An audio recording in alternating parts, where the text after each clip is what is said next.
Hello and welcome back to free circuit lab. भैया आज इस वीडियो में मैं दिखाऊंगा एक यूपीएस को कैसे बड़ी बैटरी के साथ लगा के 24/7 एक होम इन्वर्टर की तरह इस्तेमाल किया जाए, इसके बारे में ये वीडियो है। यहाँ पर काफ़ी डिटेल में दिखाया जाएगा। यूपीएस का मॉडल नंबर वगैरह देख लीजिए। अगर ये आपके साथ मैच कर गया तो डायरेक्टली इस वीडियो से आप कॉपी करना हो जाएगा। अगर मैच नहीं किया तो इसका आइडिया लगा के आपको थोड़ा सा दिमाग लगाना पड़ेगा। इस वीडियो में हम लोग इसके साथ फैन लगाएंगे, बड़ा तार लगाएंगे और कुछ मॉडिफिकेशन, और यहाँ पर नो लोड शटडाउन को भी बाईपास करेंगे। वो एक इंटरेस्टिंग पार्ट है। तो यहाँ पर पहला है हमारा ऑन ऑफ स्विच को क्लीन करना, क्योंकि ये स्विच ज़्यादा दिन पड़े रहने से ये यूपीएस में ख़राब हो जाता है। स्विच देखिए कोई भी वैल्यू नहीं दे रहा है। ये यूपीएस मैंने एक लोकल शॉप से लिया, 500 रुपया में बिना बैटरी का दे दिया पुराना। तो इसका ये स्विच ख़राब था, तो इससे ऑन तो हो रहा है लेकिन ठीक ठाक रिलायबली नहीं हो रहा है, इसलिए इस स्विच को हमें क्लीन करना पड़ेगा। इस स्विच से हम फैन भी लगाने वाले हैं, तो ये स्विच ठीक से क्लीन करना पड़ेगा। अगर ये स्विच मार्केट में मिल जाए तो अच्छा है, नहीं मिला तो ऐसे क्लीन करके भी चला सकते हैं। तो देखिए कितना गंदगी यहाँ पर जम गया है, तो इसको एकदम अच्छे से साफ़ कर लेंगे। एकदम आप ही देखिए कितना चमक रहा है ये, और इसको भी साफ़ कर लेंगे और इसको लगा देंगे। एकदम ये स्विच हमारा नया जैसा हो गया। अब ये एकदम फाइन काम करेगा, नो प्रॉब्लम। देखिए एकदम नया स्विच जैसा पूरा कंटिन्यूटी दे रहा है। अब इसको इंस्टॉल कर देंगे, क्योंकि इस स्विच से ही हम लोग फ़ैन का लोड देने वाले हैं, तो ये स्विच अच्छे से कनेक्ट होना ज़रूरी है। अब हम लोग लगाएंगे एक एग्जॉस्ट फ़ैन। ये 4 सेंटीमीटर का फ़ैन है, तो ये 12 वोल्ट का फ़ैन है। देखिए ये 55 रुपीज़ में रोबू से लिया था मैंने। तो यहाँ पर पीछे जो 3 पीस जैक है, इसमें से एक को निकाल दूंगा, हमें दोनों से ही काम चल जाएगा। तो यहाँ पर हम फ़ैन को इंस्टॉल कर देंगे। अगर आपके पास ऐसा सिस्टम नहीं है तो आपको कैबिनेट में थोड़ा सा होल करने की ज़रूरत है। और यहाँ पर 2 पीस होल कर देंगे स्क्रू लगाने के लिए। जो पतला स्क्रू ड्राइवर है उससे और सोल्डरिंग आयरन से गर्म कर करके एक पतला सा होल बनाया। उसके बाद यहाँ पर स्क्रू लगा देंगे फ़ैन को देके। ध्यान रखें फ़ैन जिस तरफ हवा फेंकता है उसको बाहर की तरफ रखना चाहिए, क्योंकि अंदर से बाहर हवा जाना चाहिए। बाहर से अंदर आएगा तो कूलिंग अच्छा नहीं होता है। गर्म हवा को बाहर फेंकना पड़ता है, ठंडी हवा ऑटोमेटिकली इन हो जाता है। और इसका जो कनेक्शन है वो दे देंगे ये ऑन ऑफ स्विच से। इसको ऑन करने से ही 12 वोल्ट आता है इसका मिडिल पिन में, और ऑफ करने से ये ऑफ हो जाता है। तो ये फ़ैन हमेशा चलता रहेगा जैसे ही यूपीएस को ऑन किया। तो देखिए बैटरी का जो पॉजिटिव तार है उससे ये पॉइंट कनेक्टेड है। तो जो मिडिल पॉइंट है, स्विच ऑन करने से मिडिल पॉइंट बैटरी का पॉजिटिव से शॉर्ट हो रहा है, तो यही से हमें पॉजिटिव मिल जाएगा फ़ैन के लिए। और नेगेटिव कहाँ से मिलेगा? जो बैटरी का नेगेटिव है वो देखिए इस पॉइंट से शॉर्टेड है, लेकिन हीट सिंक से नहीं। हीट सिंक में मत लगाना, इस पॉइंट में लगाना, तो ये नेगेटिव भी मिल जाएगा। तो मैंने फ़ैन का कनेक्शन कर दिया। अब देखिए स्विच जैसे ही दबाऊंगा फ़ैन चलेगा। स्विच को कर दिया ऑन। अब देखिए फ़ैन चालू हो गया। स्विच के साथ ही फ़ैन ऑन ऑफ हो रहा है, तो यही हमें चाहिए। सो नेक्स्ट हमारा मॉडिफिकेशन है बैटरी का तार चेंज करना। बैटरी के लिए छोटा छोटा तार है, क्योंकि अंदर में छोटा बैटरी होता था, लेकिन अब हम लोग बाहर में बैटरी लगाएंगे तो तार काफ़ी अच्छा से हमें देना पड़ेगा।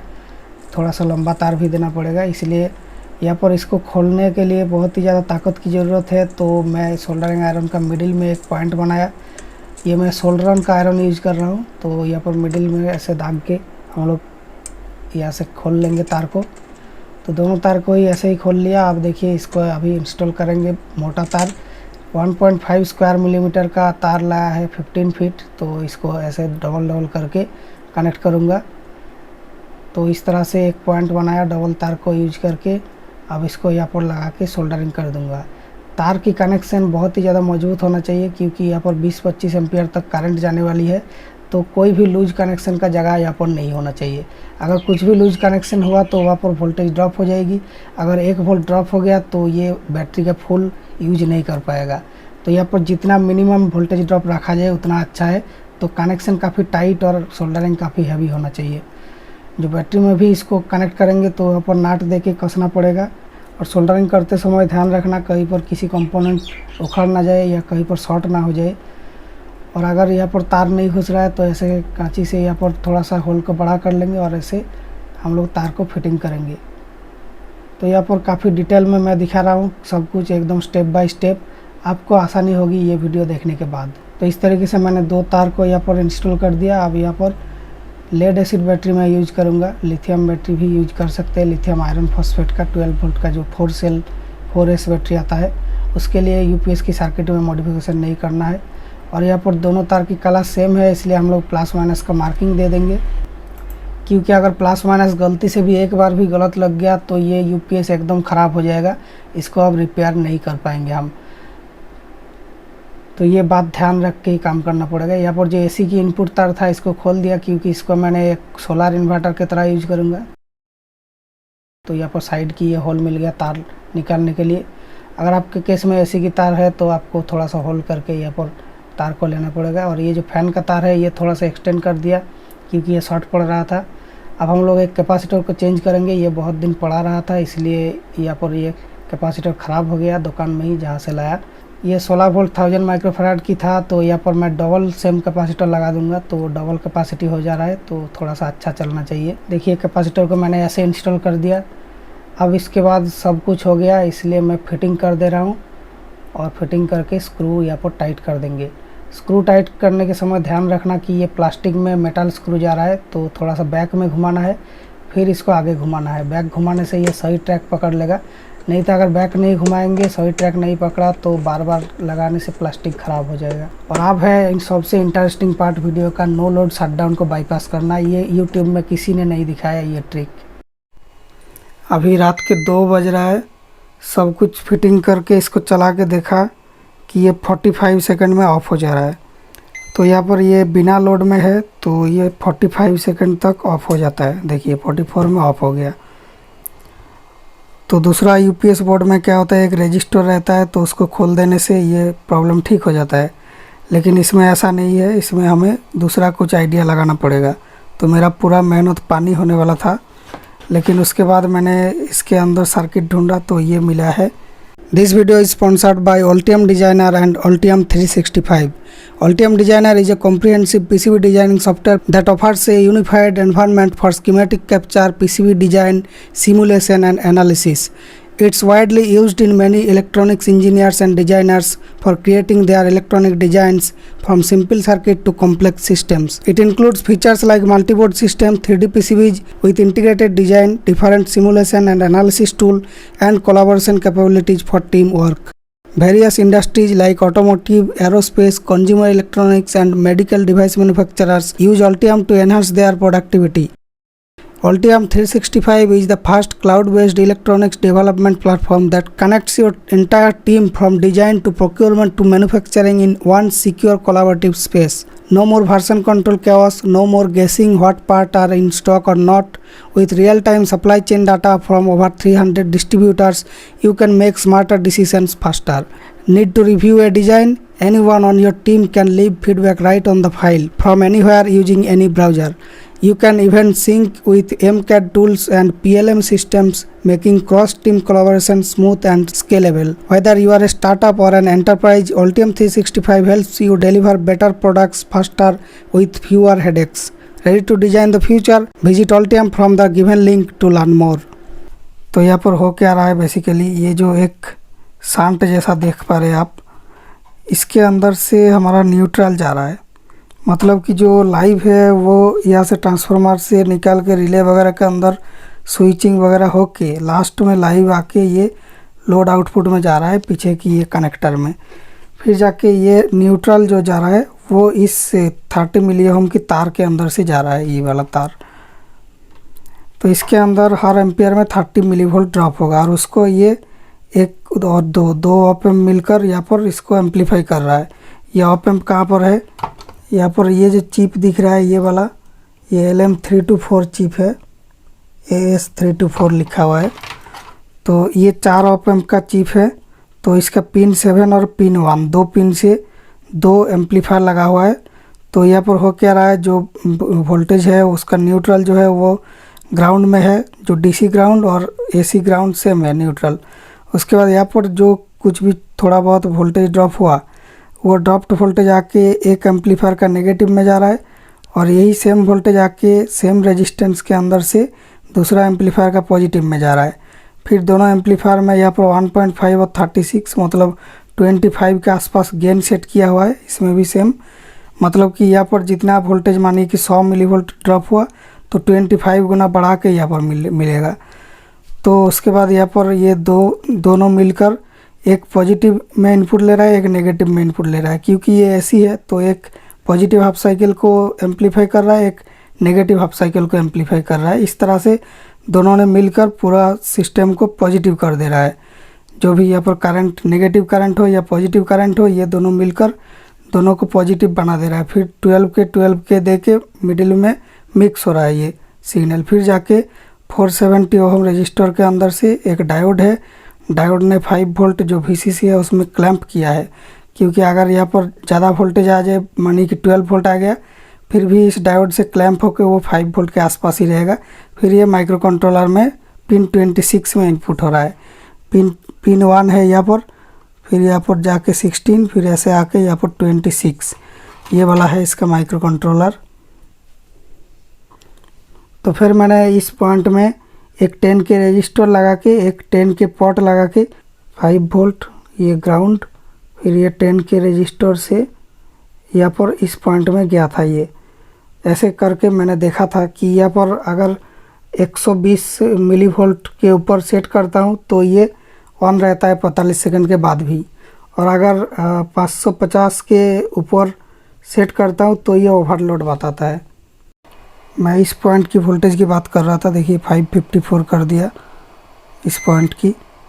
तो अभी देखिए ये ओवरलोड बताने लगा। देखिए ये LED बार बार जल रहा है और बीप दे रहा है बार बार। अब ये शट डाउन होने वाला है। इसको अगर थोड़ा सा कम कर देता हूँ तो ये फाइन चलता है। अभी 189, 550 के नीचे ठीक ठाक चलता है, मतलब 550 में ही इसका ओवरलोड है। अभी 637 कर दिया तो अभी भी ओवरलोड बता रहा है। तो इसको 120 के ऊपर रखना है किसी तरीके से, तो ही ये 45 सेकंड के ऊपर भी चलेगा। तो ये जो आइडिया हमने यूज किया इससे तो चलेगा टेम्पोररी, लेकिन 120 मिली वोल्ट इसका हमेशा जाता रहेगा। तो मतलब कि आपका जो 550 में ओवरलोड मार रहा है, ये आपका एक्चुअल लोड में अगर 300 भी हो गया तो उसके साथ ये 120 ऐड हो जाएगा। अगर यहाँ पर 350 या 370 आ जाए तो ये 500 के ऊपर आ जाएगा। तो इस केस में रियल लोड के साथ ये आपका ऐड हो जाएगा। तो रियल लोड फुल लोड के नीचे ही ये ओवरलोड बताएगा, लेकिन हमें ऐसा नहीं चाहिए। इसलिए हम एक दूसरा आइडिया लेंगे।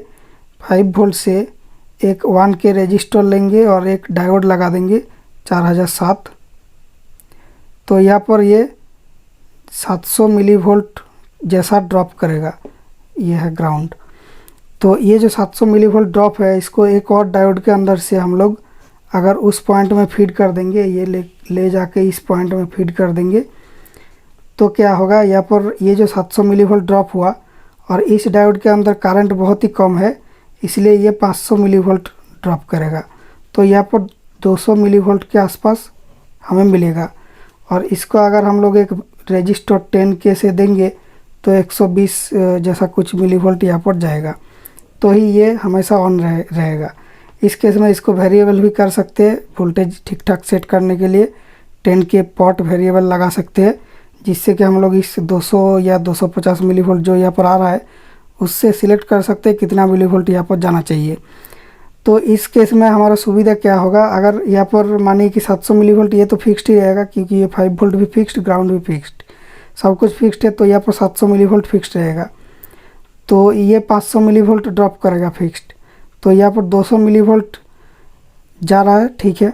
अब जैसे ही इस पॉइंट में इस तरफ से वोल्टेज आने लगेगा, इस पॉइंट का वोल्टेज अगर 200 मिली वोल्ट से ऊपर हो गया, मानिए कि 300 मिली वोल्ट हो गया, ये डायोड कंडक्ट करना बंद कर देगा। ये डायोड फॉरवर्ड बायस नहीं होगा अब। तो इस केस में ये और करंट इंजेक्ट नहीं करेगा इस लाइन में। तो यहाँ पर ये लाइन ओपन जैसा रहेगा। तो यहाँ पर ये पहले जैसा चल रहा था वैसा चलेगा। मतलब ये जो है लो लोड में, कम लोड में ये करंट इंजेक्ट करेगा इस पॉइंट में, फिर वोल्टेज को बढ़ाएगा, और लोड जब बढ़ गया, इस तरफ पहले से वोल्टेज आने लगा, तो ये डायोड कंडक्ट नहीं करेगी अब। तो यहाँ पर जो फुल लोड है 600 मिली वोल्ट या 550 मिली वोल्ट जो आता है फुल लोड में, तो वो हमारा ठीक ठाक ही रहेगा, उसको ये अफेक्ट नहीं करेगा। क्योंकि उस केस में यहाँ पर भी 500 मिली वोल्ट आ जाएगी इस साइड में। तो इस साइड में 700 मिली वोल्ट है, तो ओनली 200 मिली वोल्ट का हेडरूम है, इतने में ये डायोड कंडक्ट नहीं करेगा। तो ही आपका जो है ये लो लोड को अफेक्ट करेगा, लेकिन हाई लोड को अफेक्ट नहीं करेगा। तो ये सर्किट हम लोग यूज करेंगे। सर्किट रेडी, लेकिन मैंने ये इस तार को इसके साथ कनेक्ट नहीं किया। यहाँ पर कितना वोल्टेज बन रहा है, 0 वोल्ट जो ये बना रहा है ये लोड के अकॉर्डिंग। 100 वाट की बल्ब कनेक्ट कर दिया। अब कितना वोल्टेज ये ड्रॉप कर रहा है, 165 वोल्ट। ये इसके अंदर से सिस्टम मेरा ये लगा हुआ नहीं है अभी। अब मेरा ये सिस्टम लगा देने के बाद ये 121 वोल्ट बाय डिफ़ॉल्ट दे रहा है बिना लोड में। और अगर इस 100 वाट बल्ब को कनेक्ट कर देता हूँ तो ये 217 मिलीवोल्ट दे रहा है। 0 वोल्ट था तो ये 121 वोल्ट इंड्यूस किया था इसके अंदर मिलीवोल्ट। और जब यहाँ पर 160 समथिंग मिलीवोल्ट जो 100 वाट बल्ब में कर रहा है उसको ये बना रहा है 217। तो यहाँ पर कितना चेंज हो रहा है, 40 और 17 मतलब 57 मिलीवोल्ट अभी चेंज हो रहा है। मतलब जैसे जैसे ये इसका इंटरनल सिस्टम से ये वोल्टेज जैसे जैसे बढ़ने लगता है वैसे इसका इन्फ्लुएंस कम होने लगता है। पहले ये वोल्टेज 0 था, इन्फ्लुएंस था 121 मिलीवोल्ट। ये वोल्टेज थोड़ा सा बड़ा, इन्फ्लुएंस कम हो गया। और ज़्यादा अगर लोड दिया जाए इसके अंदर तो ये इन्फ्लुएंस कम हो जाएगा। तो यहाँ पर जो 500 मिलीवोल्ट जो इसका फुल लोड में आएगा ओवरलोड के जस्ट पहले, उस केस में यहाँ पर इन्फ्लुएंस काफ़ी कम हो जाएगा। तो ये मेरा जो नया सर्किट है ये हमारा ओवरलोड को कम नहीं करेगा, ओवरलोड ठीक ही रहेगा, लेकिन बिना लोड में ये इसको चालू रखेगा। यहाँ पर ये 5 वोल्ट है। इस 5 वोल्ट से 1 किलो ओम से ये डायोड लगा हुआ तो 650 मिलीवोल्ट आ रहा है। उसके बाद एक और डायोड से ये 230 मिलीवोल्ट जा रहा है और उसको इसको मिल रहा है 115 मिलीवोल्ट। स्टॉप वॉच चालू कर दिया, 45 सेकंड में ऑफ हो रहा था। अब देखते हैं क्या होता है। तो ये वाला बोर्ड देखिए, सेम ये वाला बोर्ड अगर आपके पास है तभी ये काम करेगा ठीक। तो यहाँ पर आउटपुट में कोई भी लोड कनेक्टेड नहीं है, अभी लोड खुला हुआ है। 100 वाट बल्ब का एक तार था वो। तो अभी देखिए 48 49 तो ये ऑफ नहीं हुआ। ये अभी 1 मिनट होने जा रहा है, अभी ऑफ हो जाना चाहिए था। देखिए 1 मिनट क्रॉस हो चुका है, अभी भी शट डाउन नहीं हुआ। तो ये अब चलेगा इंडेफिनिटली। मैं थोड़ा सा और सेफ साइड में रहने के लिए यहाँ पर 1 की जगह 2 10 के पैरेलल कर दिया। अब यहाँ पर 150 मिलीवोल्ट आ रहा है तो अब ये शट डाउन नहीं होगा बिना लोड में। और अगर मैं 100 वाट का बल्ब कनेक्ट कर देता हूँ तो क्या होता है, देखिए 229 आ रहा है। 217 आ रहा था, अभी 229 आ रहा है। अब यहाँ पर ये बीप क्यों कर रहा है, क्योंकि यहाँ पर बैटरी से वोल्टेज कम आने लग रहा है, 10.7 आ रहा है, इसलिए ये बीप कर रहा है।